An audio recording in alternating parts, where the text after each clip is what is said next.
Welcome, friends, to the moral high ground of Enneagram relationships, as the 2-1 pairing is a collision of virtue, discipline, and just enough guilt to keep everyone in check. To understand what drives these guardians of goodness, we should start off by looking at the Hornevian triad, which describes a general way Enneagram types navigate social or relational situations. Here you'll see that 1s and 2s are both in the compliant group, so they tend to be fairly ambiverted, as they neither withdraw nor assert themselves in social environments. The reason being that compliant types are always trying to comply with their superego, aka their conscience. And their conscience is very concerned with the rules, who's in charge, and just finding the right balance of giving attention to getting attention. This often leads a 2-1 couple to bond over their mutual sense of propriety, as they believe good behavior is the best way to attract the love and respect they crave. Now, 1s as gut types are more focused on earning respect, while 2s as heart types are more focused on earning love and affirmation.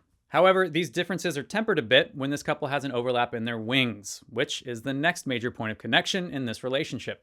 2s with a 1 wing are nicknamed the servant because they're typically more motivated by their principles rather than their social status, which then makes them willing to do the kind of admirable yet unnoticeable work a 2-wing 3 would likely avoid. Well, that's right in line with how 1s with a 2-wing function, as they're nicknamed the advocate, because they want their beliefs to have a direct or interpersonal impact on those in need, unlike the more philosophical and often a bit detached 1-wing 9. Now, there is a bit of a dark side to this overlap in their wings, as the prideful nature of the 2 can collide with the judgmental nature of the 1 to make a pair of subtypes that can be extremely harsh and controlling whenever people don't listen to or appreciate everything they've done for them. Speaking of which, whenever 1s hit their breaking point and feel depressed by their inability to perfect themselves or the world around them, they disintegrate to the low side of the Type 4 individualist. But thankfully, when 2s are healthy and secure in themselves, their movement of integration is to the high side of the Type 4 individualist. So, in a relationship, 2s and 1s can often bond over the different ways they've learned to navigate their darker emotions like shame, anger, and grief in particular.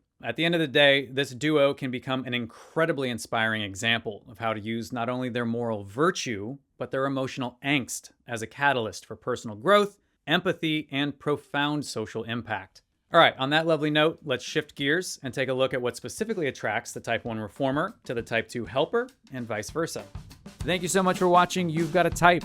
If you enjoyed that clip, then why not watch the full video it was taken from right here? And if you really enjoyed it, then maybe hit those like and subscribe buttons before you go.